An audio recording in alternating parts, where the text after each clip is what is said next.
지난 시간엔 누진 제도의 의의와 역사적으로 어떻게 시작을 했고 발전했는지 어떤 기능을 했는지에서 개략적으로 살펴보았죠.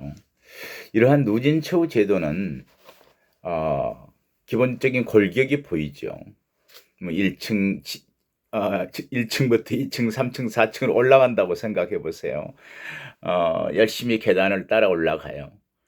그게 책임 점수를 소각해서 한 층을 더 올라가는 거죠.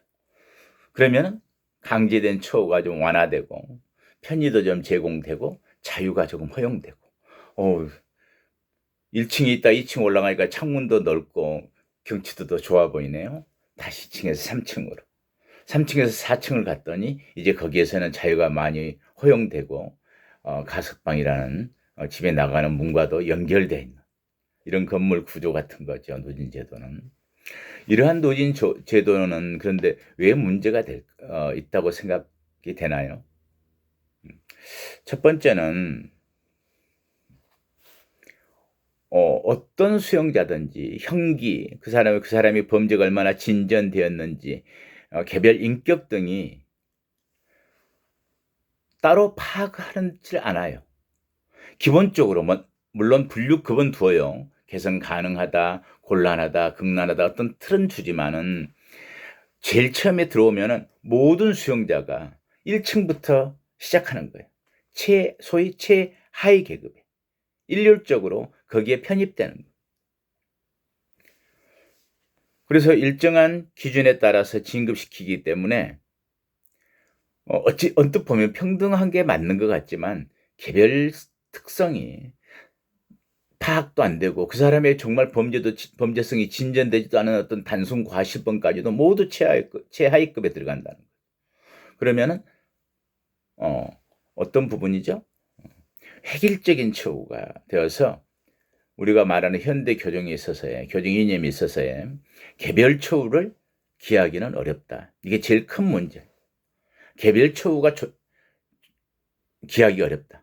개별 인격이 존중되지 않는다. 그 사람의 특성대로 처우가 이루어지지 않는다.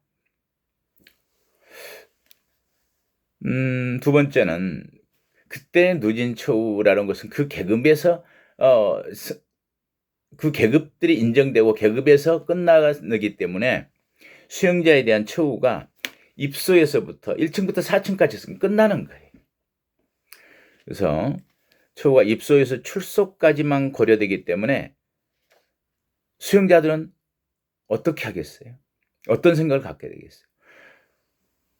다음에 사회적 처우, 사회의 처우 이런 부분과 연계도 없고 연계도 약하고 그렇기 때문에 안에서의 생활들 어떻게 하면 한 계급 더 올라가서 내가 더 편하게 지낼까 이런 부분에 대한 관심만 갖게 되는 거죠. 우리가 이 과목에 서도 마지막에도 다시 한 번쯤 설명되겠지만 소위 어떤 교도소화돼가는 거기에 적응해가는 상대방과의 어떤 다른 수용자의 어떤 질투나 시기 이런 게 유발되겠죠. 왜 저 친구는 6점을 줬는데 저는 4점을 주는 거예요. 제가 열심히 더 일했고 또 질서도 잘 지켰잖아요. 이런 부분에 대한 다툼들. 그러려면은 직원에 대한 그런 점수를 받기 위해서 아부 등을 유발하고 어떤 위선과 위선적으로 잘 보이려고 하면 되니까 위선과 기망 행위를 자행할 개연성이 높다.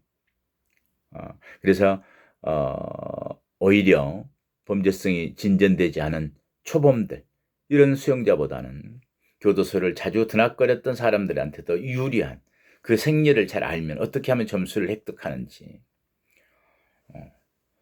아주 나쁘게 이야기하면 이런 수도 있겠죠. 자금량에 따라서 점수를 준다 이런다면 힘 있는 애들이 점수를 잘 받을 수 있는 공장, 작업장 또는 거기에 대한 결과물에 대해서의 자기들이 많이 더 확보 이런 걸 통해서 점수를 더 받는다면 아주 나쁜 경우에는 정말 위선적인 경우들도 있어요. 누군가를 희생시켜서 자기가 뭔가를 선행을 한 것처럼 오히려 문제를 그렇게 끌어가는 이런 것들이 가능하겠죠. 노련한 교도소 생활에 잘 적응되었다 그럴까요? 그걸 생리를 잘 아는 애들에게 유리한.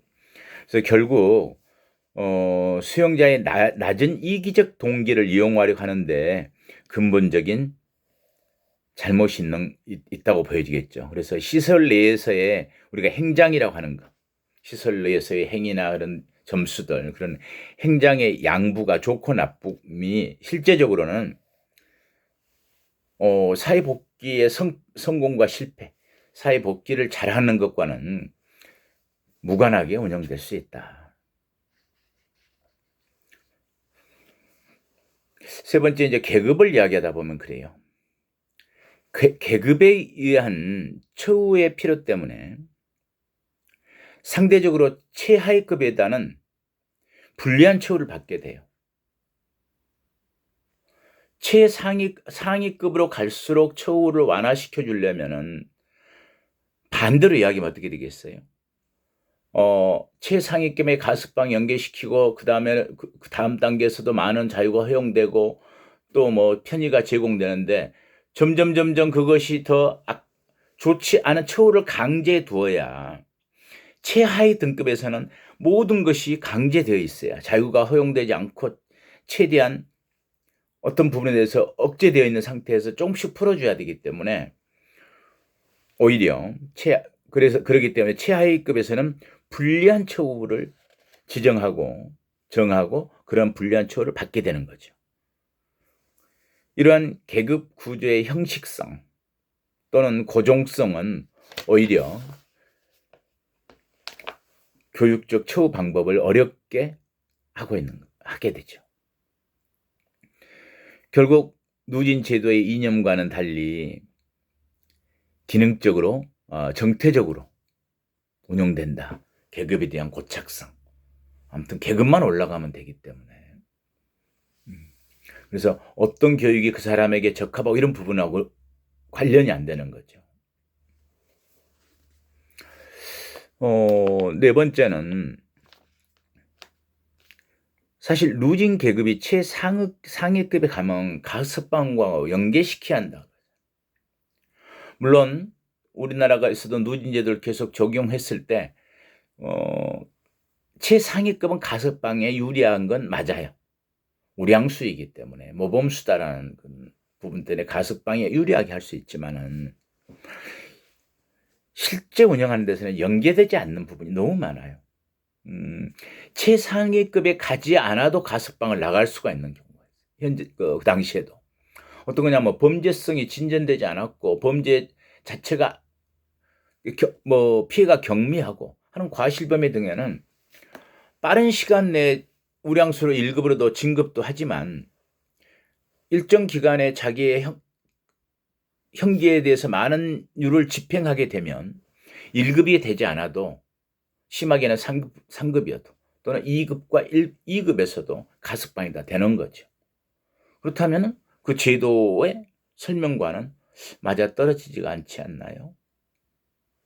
자, 좀 더 설명을 해볼까요? 가석방을 심사하는 데 있어서 사실은 소내에서의 행형 성적뿐만이 아니라 뭘 고려하죠?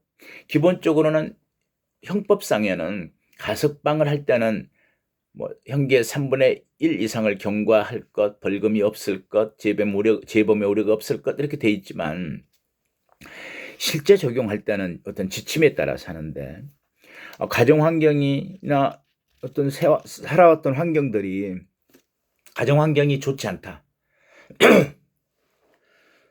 그렇다면 가정 환경이 좋은 쪽은 보호 기능 또는 재범 보호 기능도 좋고 가족과의 유대를 통해서 사회 안정도 정착도도 잘할 거고 재범 우려도 없기 때문에 더 유리하죠. 또 한 가지는 자 사회에서의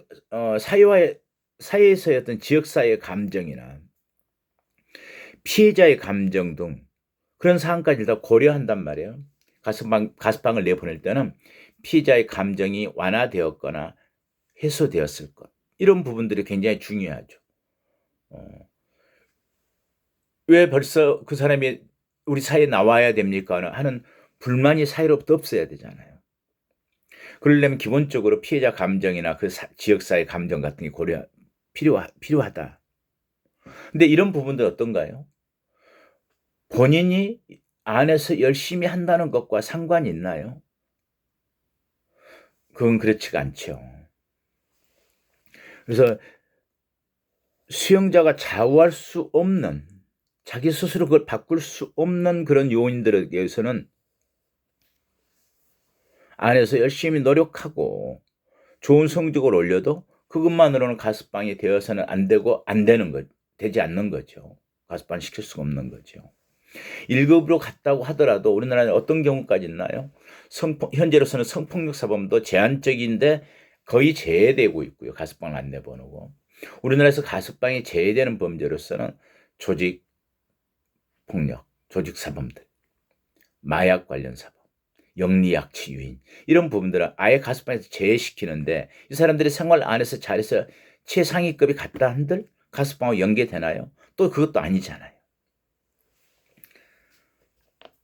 그래서 이런 부분들은 수용자의 사회 적응성의 정도를 객관적으로 또 판단하기도 어렵고 본인이 뭔가를 다 그런 부분들을 변화시킬 수 있는 것이 아닌 부분도 있고 또 객관적으로 정말로 개선이 되었는지 파악도 어렵잖아요. 점수만 따서 계급이 올라갔기 때문에 또 석방자에 대한 사회복지 정책이 충분하지 않는 상태에서 내보는 것도 그렇고요. 이와 같이 누진 제도와 가석방자의 연결이 충분하지 못하면 누진 제도는 가석방을 상당히 어떤 유인책으로 썼다, 어떤 최대의 어떤 수용자들의 목적으로 하는 수용자에게는 매력이 없는 것이 되어버리잖아요. 그래서 단지 안에서 편의를 제공받고 좀 편하게 지내고 소위 자기 영향력을 행사하고 자유가 허용되고 이런 부분들에서 수용 중 생활을 조금이라도 편하게 보내고자 해서 안에서만 행장만 조심한다. 징벌을 받지 않고 오히려 상우를 받고 하는 부분들. 이렇게 자기의 편의만 받기 위해서 기능적으로만 움직인다. 이런 걸 우리가 뭐라 할 공리적인 인간이다. 그런 공리적인 인간만을 만들어내는 제도가 되고 말 것이다. 그래서 이제 원래의 제도가 갖고 있는 제도 자체의 취지에서 벗어나는 것 아니냐. 누진 처우 제도라는 것 그 자체만으로도 그런 평가를 그리고 그런 비판을 받아왔었다가 우리나라에서도 2008년에 누진 제도 처우 제도를 전면 폐지하고 현대 분류 처우 제도 우리가 갖고 있는 처우 등급들, 수용 급별들, 등급별 위험성에 따른 등급들 그리고 교도소도 등급별 교도소로 나누어서 처우를 개별 특성에 좀 적절하도록 하고 있는 이런 쪽으로 2008년부터 법도 바꾸고 그런 부분으로 시스템을 바꿔서 운영해 오고 있습니다. 여기에 대한 그 비판 때문에 사실은 이제 이런 단계로 해요. 많이 어떻게 하면 효율적으로 운영을 할까 이 부분도. 그래서 이제 이 부분을 하나를 이원론, 이원론 그렇게 이야기를 해요. 그래서 이원론 같은 경우는 예전에 그렇게 우리가 운영했어요. 누진 처우 제도를 폐지하기 전에도 개별 특성을 좀 반영하자. 그래서 처우 등급 같은 걸 두어서 처우급별을 둬서 그 사람에 필요한 처우가 무엇일까 이런 식으로 불심사를 하고 처우에 반영하도록 하는 우리나라도 이제 병존을 하는 이원론으로 오다가 지금은 통합을 했는데요. 그래서 분류처우 제도와 관련성을 생각해 보면 누진제가 분류처우 제도에 이행되고 흡수되었다 라고는 이론론적인 입장. 최근에 바꾼 우리나라의 입장. 그리고 양 제도는 병존을 가는 게 좋다. 이게 일단 장점은 어떤 장점은 있죠. 질서를 잡기 위해서는 정말 가장 좋은 제도일 수 있어요. 강제적이지만. 너 이 계급에서는 자유가 제한돼. 그러니 너 잘해. 말 잘 들어. 그러면 다음 단계로 가면, 다음 계급 가면 너는 이러이러한 특정이, 편의가 주어지잖아. 그리고 너 잘못하면 반대로. 우리가 그걸 강급이라 그래요. 위에는 승급, 계급의 승진, 승급이 있지만 반대로 징벌을 먹거나 다른 잘못을 하게 되면 급수를 내리는 거예요. 그걸 우리가 이제 강급이라 그래요. 그렇게 하면 꼼짝 못하게 되는 거죠. 태생이 누진 처우 제도는 질서를 유지하기 위한 것이구나 이렇게 생각하면 될 거예요. 그런데 어떤 장점이 있냐면 대규모 시설들에서 예전에 오늘날에도 우리나라 교도소들에서 그러죠. 너무 숫자가 많기 때문에 아무리 처우를 잘해주고 싶어도 수용 관리가 안 되면 이 처우가 이루어지지 않는 거죠. 그래서 질서를 유지하기 위해서는 누진 처우 제도도 효과적인 면이 있다. 그래서 당시에 우리나라에서는 왜 오랫동안 누진 처우 제도를 운영했냐면은 대규모 수용 시설이라는 데 있었어요. 대규모 수용 시설, 과밀 수용. 이 문제에서는 질서의 문제. 이러한 실질적인 어떤 제약이 있었기 때문에 혼용해서 운영됐었죠. 그러니까 분류처우 제도를 설명할 때도 그 시설 특성에 맞는 시설을 이야기했는데 그 시설은 뭐였어요? 소규모화와 다양한 처우 프로그램을 적용할 수 있도록 특성화될 것. 그래서 이제 우리나라 교도소들도 지금 제도도 이제 법도 바꾸고 시스템도 바꾸고 갔지만은 조금 더 빨리 소규모화, 특성화가 이루어지고 안에서도 과밀 수용을 해소할 수 있도록 법에 따라서 명시된 대로 독거 수용의 그런 공간들도 많아져야 이런 누진 제도에서 이제 분류처우 제도로 이행했는데 바꿨는데 그런 부분이 효과적으로 이루어질 수 있을 것이다 생각합니다. 그래서 이제 누진처우 제도와 분류처우 제도를 약간 비교해서 생각하면 누진처우 제도는 획일적인 처우, 분류처우 제도는 개별처우의 강조. 누진처우 제도는 수직적이죠. 종적인 분류다. 종행무진할 때를 종행 그러죠. 누진 제도는 어떤 수직적인 종적 분류라면은 개별처우에 의한 오늘날의 분류처우 제도는 횡적 분류다. 계급이 아니라 특성에 따라서 무엇을 할 것인지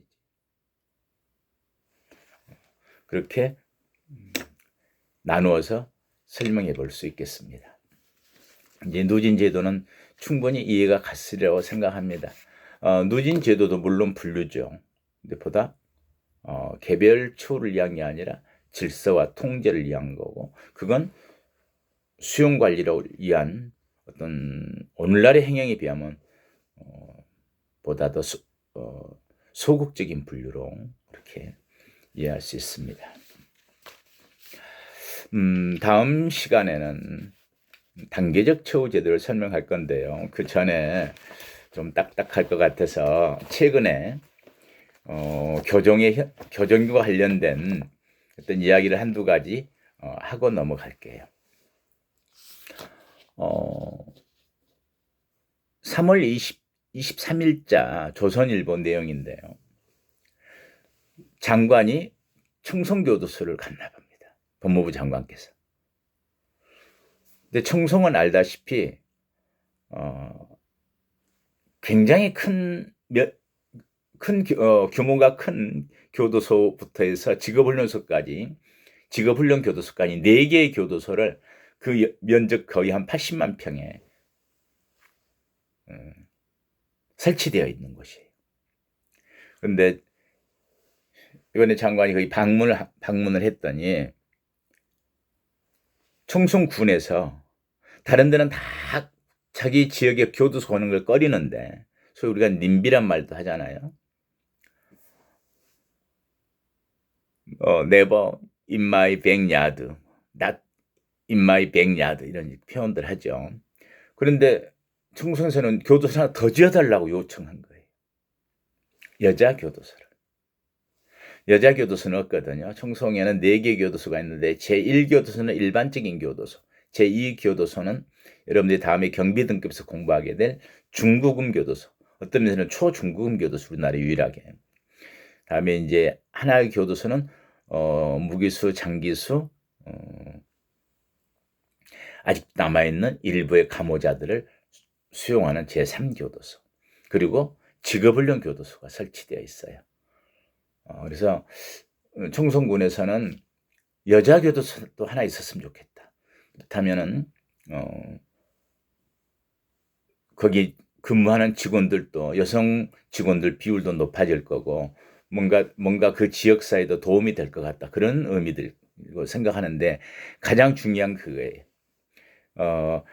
청송 인구가 뭐 저도 청송교도소장을 했는데요. 그쪽에 3교도소장을 9개 면이나 9개 면이나 있어요.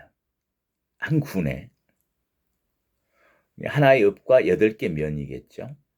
그런데 인구가 3만 명도 안 돼. 2만 5천 명 정도.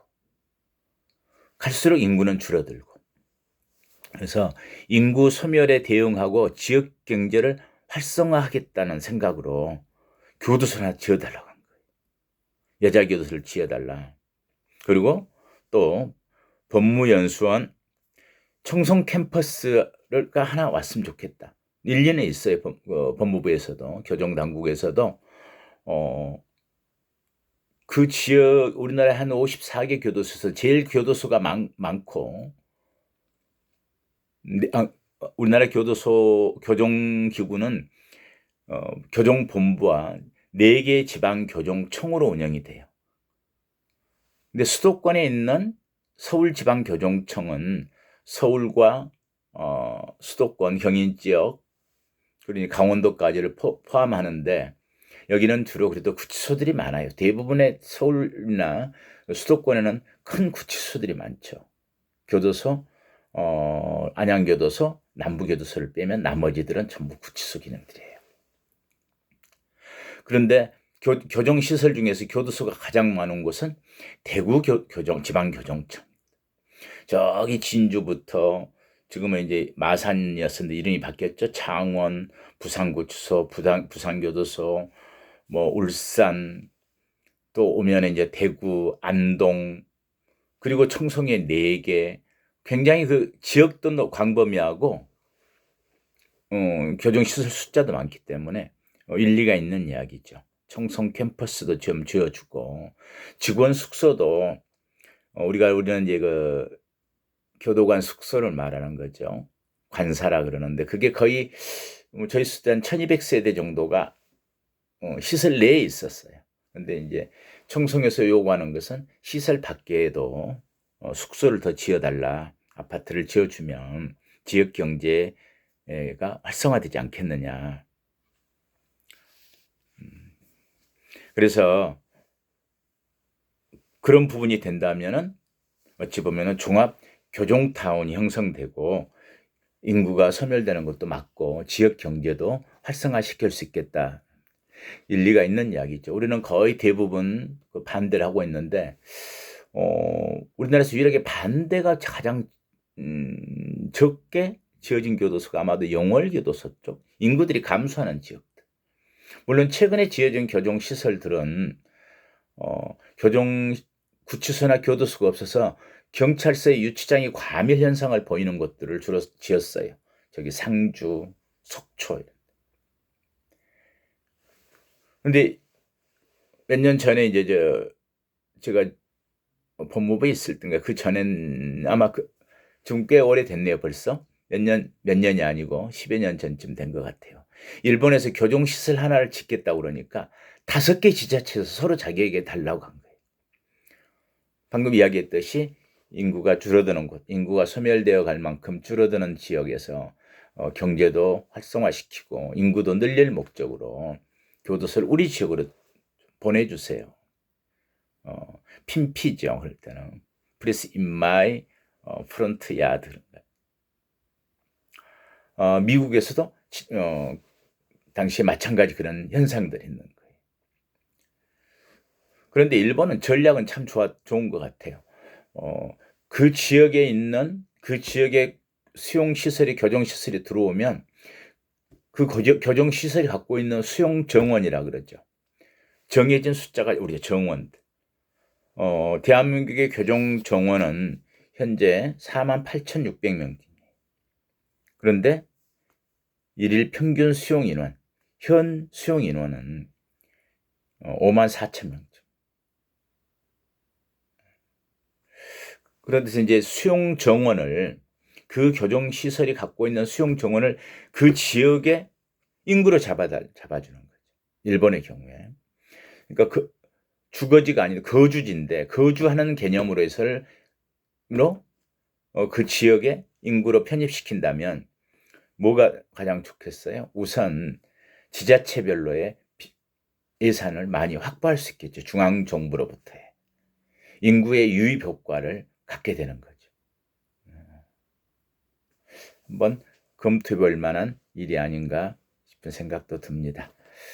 최근에 이건 엊그제 신문에 난 내용이지만은 사실은 오래전부터 청송에서는 교도소 하나를 더 유치하겠다고 하는 움직임이 있어 왔었습니다.